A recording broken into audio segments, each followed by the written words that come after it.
Item ಯಾವುದೇ ಇರಲಿ try ಮಾಡಿ ಆಚಿ ಚಿಕನ್ ಮಸಾಲಾ. ಒಂದು ಕಡೆ ಅರವಿಂದ್ ಲಿಂಬಾವಳಿ ಅವರು ಹೋರಾಟಕ್ಕೆ ಕರೆ ಕೊಟ್ಟರೆ, ಮತ್ತೊಂದು ಕಡೆ ಯತ್ನಾಳ್ ಅವರು ಬಾಗಲಕೋಟೆಯಲ್ಲಿ ಶಿವಾಜಿ ಜಯಂತಿ ವೇಳೆ ಆದಂತಹ ಕಲ್ಲು ತೂರಾಟದ ಸ್ಥಳವನ್ನ ನೋಡಲು ಬರ್ತಾ ಇದ್ದಾರೆ. ನಾಳೆ ಬಾಗಲಕೋಟೆಗೆ ಆಗಮಿಸುತ್ತಿದ್ದಾರೆ ಬಸವನಗೌಡ ಯತ್ನಾಳ್ ಅವರು.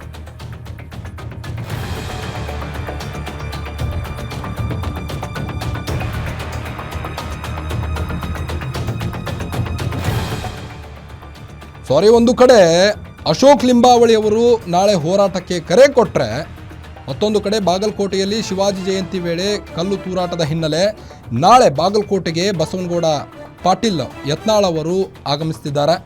ಬೆಳಗ್ಗೆ 11 ಗಂಟೆಗೆ ಬಾಗಲಕೋಟೆ ನಗರಕ್ಕೆ ಆಗಮಿಸಲಿದ್ದಾರೆ ಯತ್ನಾಳ್ ಅವರು. ಗಾಯಾಳು ಹಾಗೂ ಹಿಂದೂ ಕಾರ್ಯಕರ್ತರನ್ನ ಭೇಟಿ ಮಾಡಿ ಅವರಿಗೆ ಸಾಂತ್ವನ ಹೇಳುವ ಮುಖೇನ ಅವರ ಆರೋಗ್ಯ ವಿಚಾರಣೆ ಕೂಡ ನಡೆಸಲಿದ್ದಾರೆ. ಕಿಲ್ಲಾಗಲ್ಲಿ ಸೇರಿದಂತೆ ವಿವಿಧ ಸ್ಥಳಗಳಲ್ಲಿ ಯತ್ನಾಳ ಭೇಟಿ ನೀಡಲಿದ್ದಾರೆ. ನಾಳೆ ಬೆಳಗ್ಗೆ 11 ಗಂಟೆಗೆ ಗಾಯಗೊಂಡಂಥ ಹಿಂದೂ ಕಾರ್ಯಕರ್ತರನ್ನು ಭೇಟಿ ಮಾಡಿ ಅವರ ಆರೋಗ್ಯದ ವಿಚಾರಣೆಯನ್ನು ಕೂಡ ನಡೆಸಲಿದ್ದಾರಂತೆ. ಕಿಲ್ಲಾಗಲ್ಲಿ ಸೇರಿದಂತೆ ವಿವಿಧ ಸ್ಥಳಗಳಿಗೆ ಭೇಟಿ ನೀಡಲಿದ್ದಾರಂತೆ ಯತ್ನಾಳ್ ಅವರು.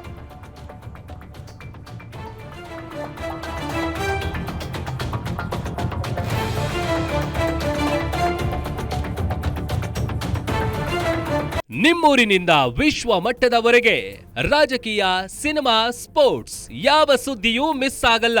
ಬರೀ ಸುದ್ದಿಯಷ್ಟೇ ಅಲ್ಲ, ಜೊತೆಯಲ್ಲೇ ಇರುತ್ತೆ ವಿಶ್ಲೇಷಣೆ. ಗ್ಯಾರಂಟಿ ನ್ಯೂಸ್ನ ಸಬ್ಸ್ಕ್ರೈಬ್ ಮಾಡಿ, ಫಾಲೋ ಮಾಡಿ, ಕ್ಷಣ ಕ್ಷಣದ ಅಪ್ಡೇಟ್ಸ್ ಪಡೆಯಿರಿ.